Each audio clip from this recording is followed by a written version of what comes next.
Have you ever wondered what it's like to be a chief resident? Well, today you'll find out more from 3 amazing Black chief residents. Hi, I'm Dr. Jasmine Weiss, and I'm the host of the Black Med Connect podcast, where we share inspiring stories of Black physicians and physicians in training. Today, we are joined by 3 amazing chief residents. We had a blast on this episode, and I can't wait for you to hear more about how they're navigating their journey to medicine. Let's jump right in.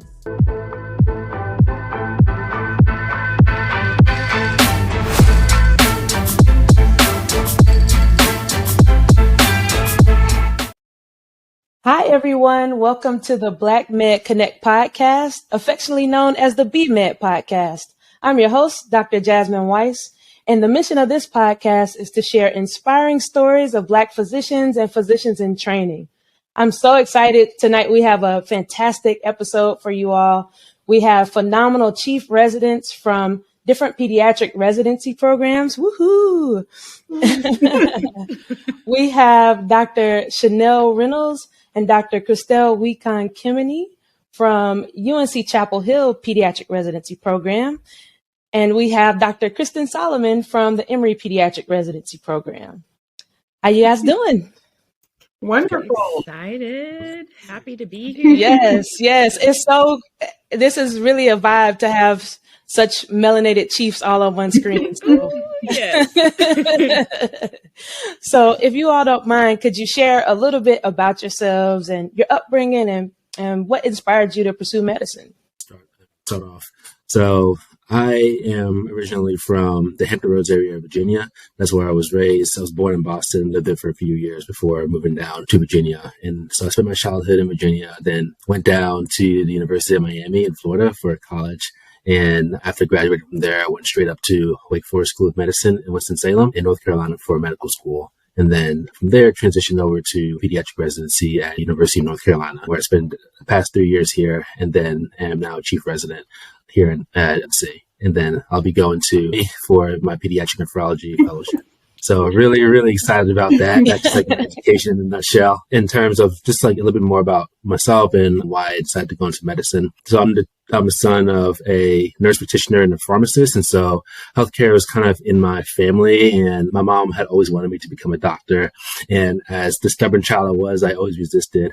I didn't really want to do it. And it really wasn't until like high school when I started to take the sciences seriously and to take healthcare a bit more seriously. Initially thought that I wanted to be an optometrist because, I've always had really bad eyesight. I really felt like I could identify with patients who struggled with eyesight issues. And so I was like, all right, well, I'm going to be an optometrist, Mom. This is what I'm going to do. You happy? She was like, not really. I want you to be an ophthalmologist. I want you to be an eye surgeon instead of an optometrist. I was like, Mom, you're tripping, but I'll whatever. I'll do that. And so was on the ophthalmology train for a while in college as well as in medical school. But then it wasn't until my 3rd year of medical school that I really started to not only open my eyes to other specialties, but also to really fall in love with the field of pediatrics.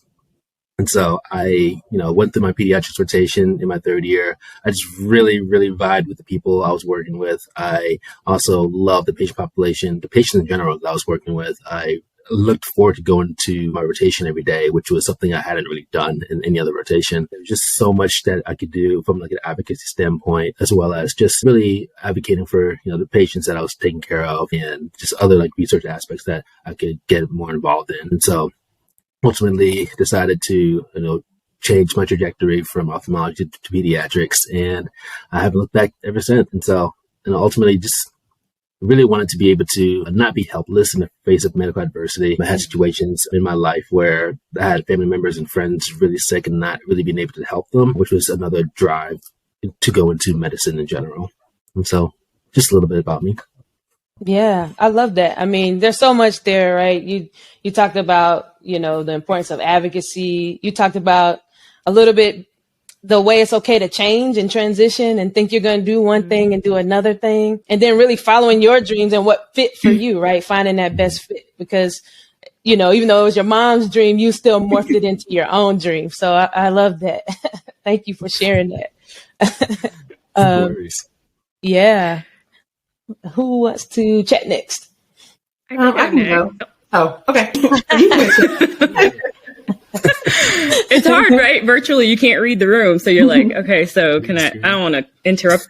Oh, wow. I also was going to make a joke because you were like, oh, and I've never looked back. And I was like, that's because you can't. That's because you can't see. I opened my eyes. I was like, no pun intended, but I didn't want to jump in front. Wow. Low-hanging Shenell and I were Thank you. Hey, I just don't have my glasses on. I'm just wearing my contacts.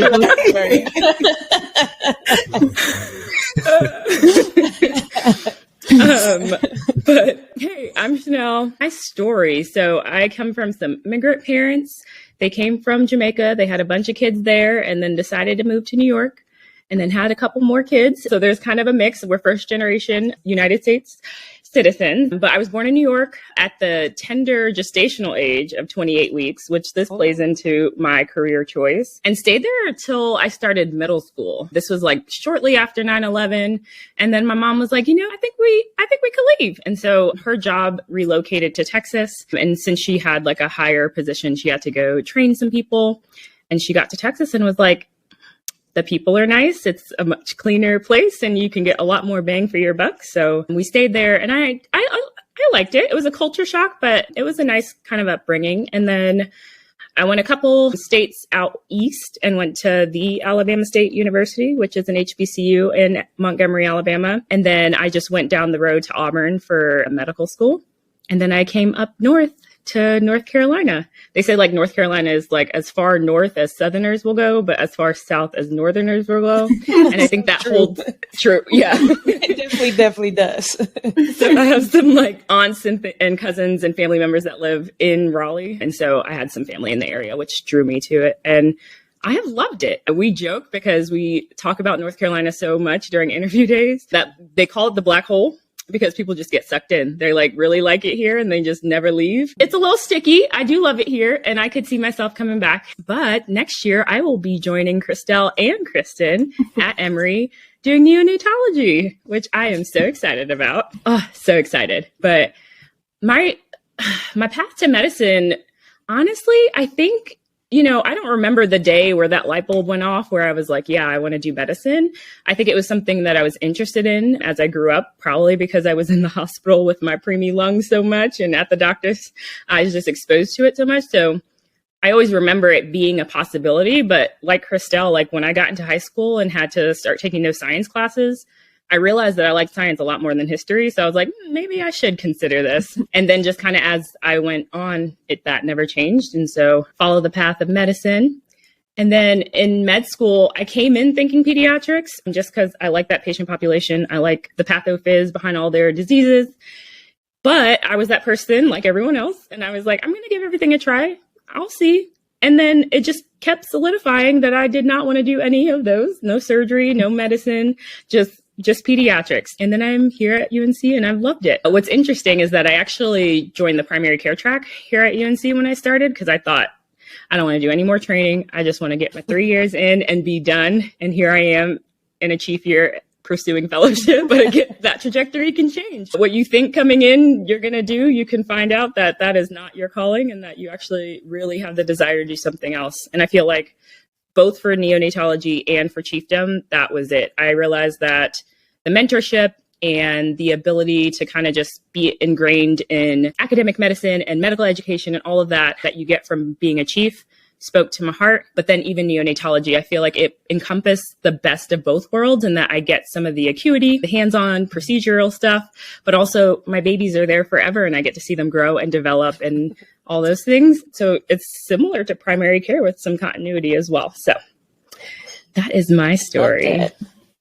That sounds so familiar. I too am a preemie. I too had the preemie lungs. That was my inspiration too. So it's very interesting how, like even how you said, Christel, how your experiences and what you see in your upbringing and wanting to advocate for your family or the things you go through as a patient, how those things really permeate your decision making when you go on to do what you do. So heart goes out to all the preemies and the parents of preemies and family members of preemies. So thank you for sharing. Yeah, I still use my preemie as my excuse. Like when I'm at Orange Theory on the treadmill and I can't breathe, I'm like, it's those preemie lungs. Those preemie lungs. The preemie lungs. Slow down. Love that. Good stuff. All right, Kristen. Well, I'm Kristen. I was born in Indianapolis, Indiana. My father was in the military, so we moved around a bit, but we kind of settled in Stone Mountain, Georgia, which is right outside of Atlanta, so I consider that my hometown. And then I went to undergrad at Florida A&M University, which is at HBCU in Tallahassee, Florida, with Dr. Jasmine Weiss. Then I went to graduate school at Mississippi College and then to medical school at Indiana University, and then came back to Atlanta to go to residency at Emory. And where I'm doing my chief year now. And then I will be staying at Emory for GI fellowship next year. So super excited about that. And I think my path to medicine, kind of similar to Shenell, like I feel like I just woke up one day and was like, right, I'm going to be a doctor. And I can't remember the exact moment that happened. But yeah, in high school, when I was like, yes, I'm really good at science. I really like the biology and things like that as well. I just really just knew I was interested in medicine. So in college, I was pre-med and all those things as well. And then I come from a family of educators. So children are like the family mission statement is like helping the well-being of children. So, and I just love working with children. So being a pediatrician was like a natural fit for me. Going into medical school, I was like, I'm going to be a pediatrician for sure. I went in saying I was going to be a primary care pediatrician, like I am going to be the, instruction manual for parents to help them raise their children and all these things. And then again, like Shenell, I told myself I'm going to give everything a shot. It was like, keep an open mind.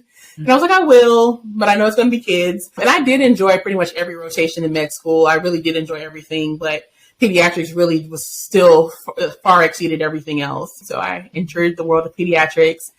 And then going into residency, I was leaning more towards GI because I like the pathology of GI, the procedures of GI, but still had an interest in primary care. But when I got to residency, that kind of helped solidify it for me when I did my GI rotation, that I was really interested in GI. And the things that I loved about primary care, I still get to do in GI in like the clinic setting. So I'm not giving up any of those things. Seeing, patients from infancy to adolescence, really talking about that anticipatory guidance and preventative medicine things all really come into play in the GI world. So those are things that I'm not giving up at all. And I'm just kind of gaining more things that I wanted to explore and experience. So that's kind of my path to teach GI. Fantastic. It sounds like you are ready to enter that GI world, and you'll be that instruction manual. It might be some constipation or other things involved. But we love it. We love it. So, first shout out to the HBCUs. I got to always do my shout out there. So shout out. And, everyone gets love, but shout out to my HBCU. But just to kind of think a little bit more, we know we're in the heart of interview season. And I'm sure you guys have had your share of interview days and interview dinners. How has it been as you look at the next generation coming through and, their excitement and eagerness? How do you kind of reflect on that time for you where you were eager to decide just on pediatrics first or before moving on to, where you're headed with fellowship and now in chiefdom? I mean, looking back on it, I just remember being so excited about knowing what I wanted to do with my life.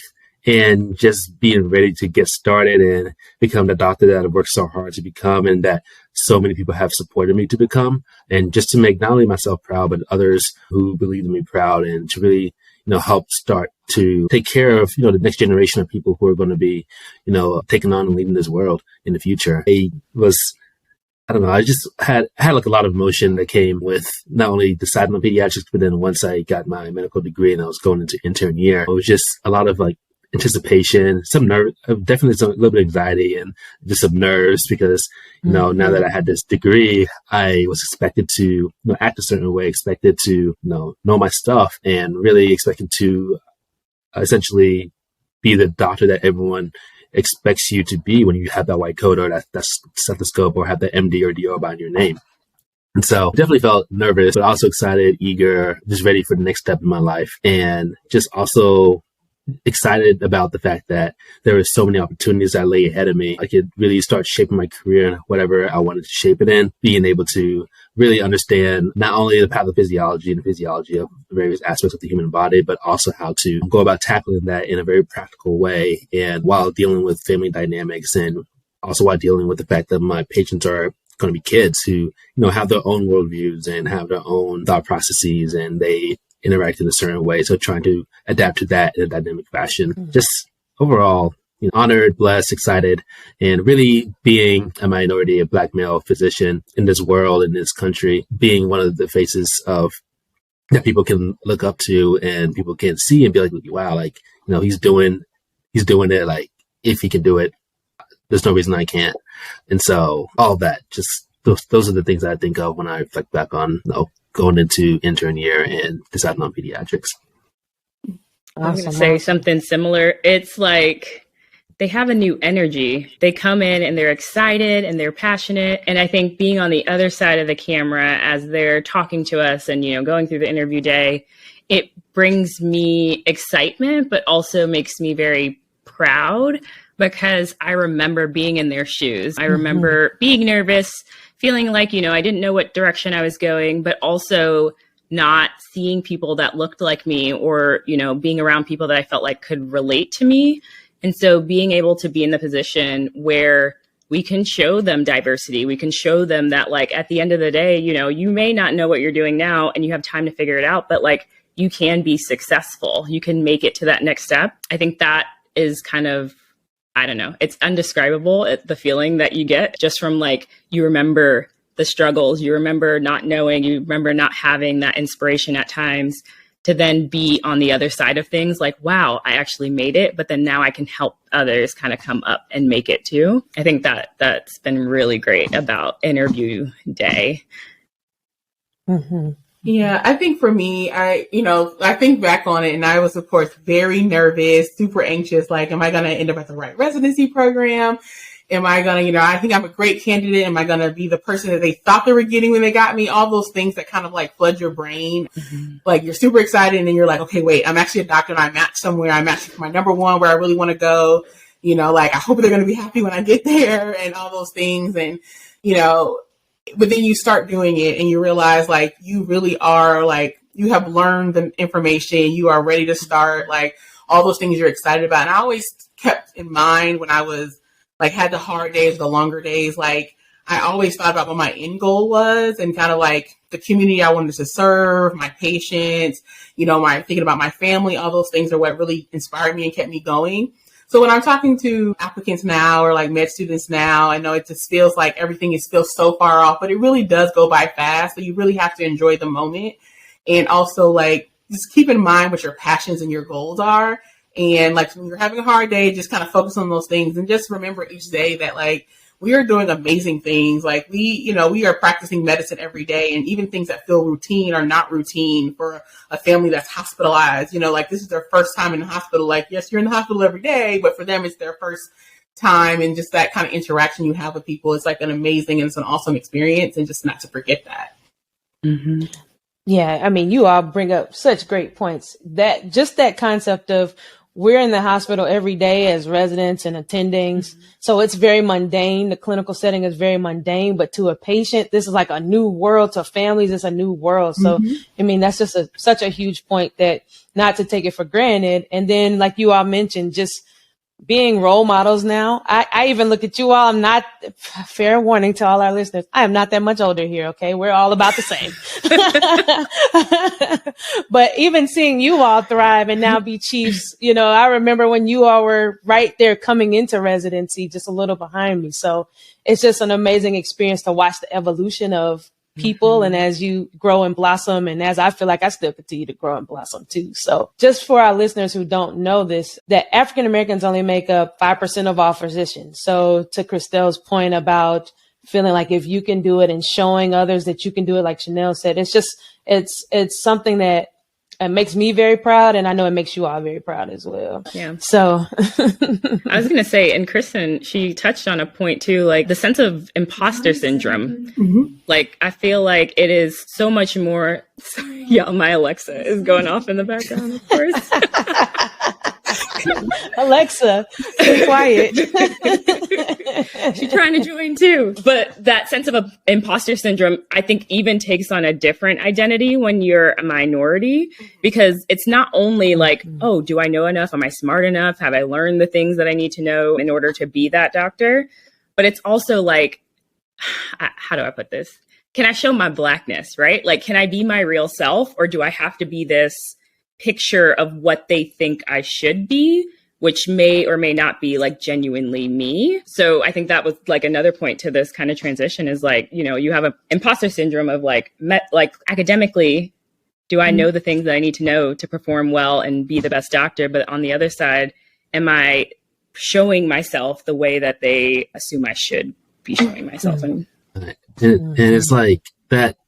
I feel the same way. And it's almost like you have to keep that in mind, because it's almost like you're unfairly judged, like by, you know, your race, and like whatever you do, you feel like you're having to represent like your whole race, which is completely unfair. And honestly, is like false. Like, you shouldn't be having to represent your whole race, because that's absurd. But it's almost like you have that additional burden of, you know, like have no weight upon you. It's crazy. Yeah. Absolutely. Do you all have any examples of patient stories or microaggressions? I mean, I have one from like last week, but I'll let you guys go first. It's not a laughing matter, but Ryan. Exactly. You laugh to keep from crying, but anybody want to jump in there?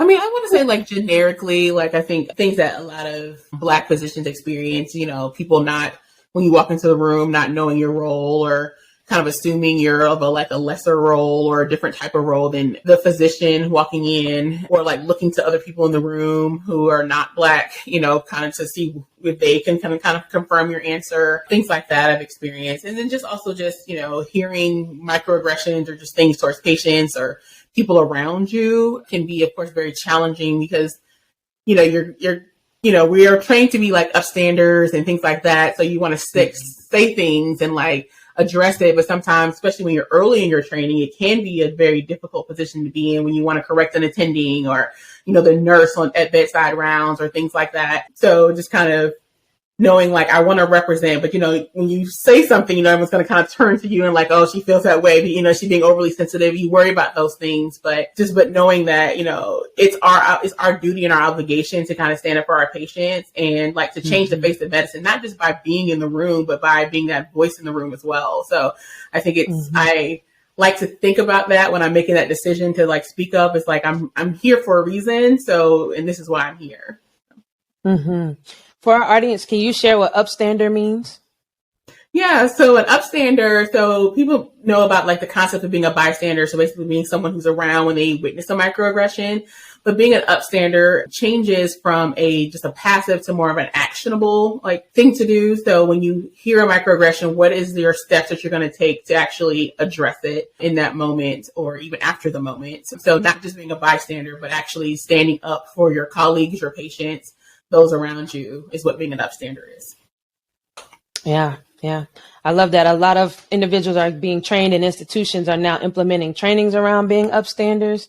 But it's just so important to like highlight, like you said, some people are fearful of retaliation, but if everyone collectively is making that push to make sure if you see something, we actually all say something and we all stand together, it'll become more commonplace. I hope at least that we kind of see these things and do something about them. Yeah. And I think like, you know, this is something we've obviously struggled with for so long, but I feel like going through residency and having like those big situations happen, like with George Floyd and just kind of all those things that were highlighted in the media, that really like the importance of being an upstander was reflected so much in those situations, because it became more than just like your colleague saying like, oh, I'm not racist, right? Like acting a certain way towards you and like them showing you directly that they're not. But then when you're put in those situations where someone is doing something that's not right, whether it be microaggression, whatever, all the things, them standing up for you in that moment speaks so much more than them just standing behind you quietly, saying that they support you. Absolutely. And so how do you all, in your current roles as chiefs, what are some of the things you all do in your programs to kind of focus on upstandard training or making sure that residents feel safe in your environment? Because that's a lot of what it is when you're trying to decide where you want to go. It's, do you see yourself there, and do you feel like you'll be safe there, psychologically safe there? So what are some of the things you all currently do in your programs to kind of make sure we mitigate bias and think about the culture of your institutions? Yeah, so something that we're doing in our pediatric program at UNC that we've been doing for the past couple of years now, we have the new conference series called Project Embrace. Embrace standing for Ending Medical Bias and Racism by Advocating for Change and Equity. And it's a longitudinal new conference series that brings pediatric residents, med-peds residents, and medicine residents together. We do it about 4 times a year, and it was birthed in 2020 by a few residents, including myself. And we just wanted to have this curriculum designed to really tackle medical racism and also bias, and really calling it out for what it is, and then taking actionable steps towards mitigating it and towards fighting the racism that's inherent in medicine, history of medicine. And so it's something that we've been doing for 3 years now. We have our next lecture in a couple of weeks, actually. And so that's one thing that the programs, all the medicine, med-peds, and pediatric programs have been really proud of. The leadership is really proud of that, and they've been supporting us with that. We also started a health equity conference series for our peds residents this year that we were able to get a grant for. And so we have instituted that and have had a couple of lectures with that, with our next one coming up in about a month or two. So those are just a couple of things that we've been doing. And then with our diversity committee at our department, we've been doing a lot of work there on that end to really tackle bias and really promote equity in all throughout the department, from, who's being hired to how to being addressed in an anonymous way, and so that you don't get retaliation for whatever comments that you, or whatever feedback or comments that you. There's a lot of different things that we're doing, and it's like a multi-pronged approach in terms of really trying to promote equity and diversity and inclusion in our department, in our program. Awesome. Yeah. So what we're doing at PEDS, we have a longitudinal diversity curriculum. So as part of our core curriculums is our didactic series that we have for our residents. In July, we start off the year with implicit bias training. So all the residents come to the trainings. We have implicit bias training, and then we have another sessions that are divided by their classes, and it's about microaggressions and becoming an upstander training. So that's at the beginning of the year. So we think it's very important to start our year that way, right? So it helps our new residents coming in to kind of like set the expectation of like who we are as a program and kind of what we would expect throughout the year. And then also gives a refresher to our residents who are already in the program. And then throughout the year, we have other core curriculum sessions based on topics like LGBTQ health, immigrant health, things like that, just kind of throughout the year that kind of fall within that longitudinal diversity curriculum. We also now have like a health equity rounds case conference as well. And we do that quarterly. And that's when we talk about cases where implicit bias impacted the health outcome for a patient. And we adopted some cases that are kind of out there from other institutions, but we also take cases from within our institution as well. So we've had our cardiology department has submitted cases, our palliative care. So it's really great because it's coming from inside the residency program, but all the divisions are getting excited about it. So even from that end, now they're very interested in our curriculum as well and how it's spreading throughout the entire hospital system. We also have a resident diversity committee as well. And that's where a lot of the educational experiences kind of come from. It's from kind of the ideas that are born out of the diversity committee. And we work closely with the faculty diversity committee as well. They serve as mentors to us. They serve as panelists for our sessions and for our diversity second looks and things like that during application season. Our faculty diversity committee I'm excited to help with that. So again, not just showing that, resident diversity, but also that you will have faculty support when you get here, because that's also very important when you're looking at mentorship and career guidance. So those are some things we're doing. Of course, we're always wanting to improve and add more, but those are just some of the things we're already doing.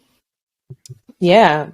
Well, I appreciate all that you all are doing already and continuing to carry on the legacy and thinking through how do you reach back again to make sure, like you said, Kristen, each generation that's coming through and to refresh the residents who have been there. You know, sometimes we take those trainings for granted, but just having it puts that awareness back on it. And then it allows you to kind of look at experiences at a different lens and in a different light. So kudos to you all for leading those efforts and continuing to lead those efforts. Fun fact, I met Christel, and Kristen also came to the Emory Diversity Second Look. That's where we all first connected. Obviously, Kristen and I went to FAMU together. You know, we're a little more connected than that. Soror, but line sister. But you know, it's important. We joke, but it's important to continue to, as you all said, be the role models and then make sure that everyone around you is getting the information and then implementing it and being actionable about it. We hope you enjoyed our very first episode of the Black Med Connect podcast with our amazing chief residents. Stick around for next week for part 2 of our discussion with Dr. Kristen Solomon, Dr. Shenell Reynolds, and Dr. Christel Wekon Kemini. Until next time, dream without limits, and follow us on social media at Black Med Connect. Subscribe to our podcast anywhere where you listen to podcasts, the Black Med Connect podcast, or watch us on YouTube and subscribe to our channel. Until next time, dream without limits. Bye.